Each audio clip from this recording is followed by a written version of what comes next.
Good morning प्यारे बच्चों।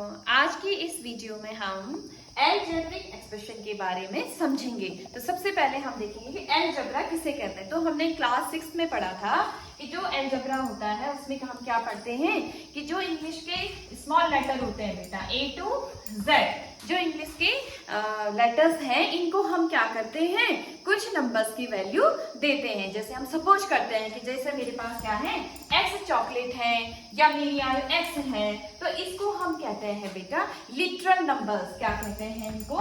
Literal numbers कहते हैं इनको। ठीक है, तो अलजेब्रा एक्सप्रेशन में हम लिटरल नंबर्स और जो फंडामेंटल ऑपरेशन होते हैं, प्लस माइनस इंटू और डिवीजन, जो फंडामेंटल ऑपरेशंस होते हैं वो, और इनके साथ हम जब किसी नंबर के साथ इनका यूज करते हैं तो उसको कहते हैं अलजेब्रिक एक्सप्रेशंस। यानी कि x + 5, तो x क्या है हमारे पास? लिटरल नंबर्स, और प्लस क्या है?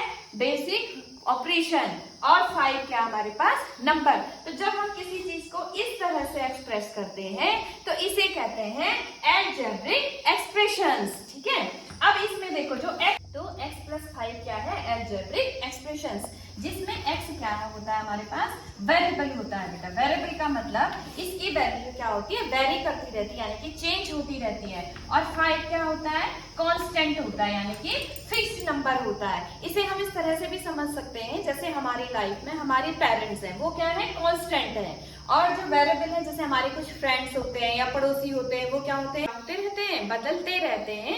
तो ये क्या है? वेरिएबल है, इसकी वैल्यू क्या होती है? चेंज होती है। और जो प्लस साइन है बेटा, ये क्या होते हैं? Basic fundamental operation, plus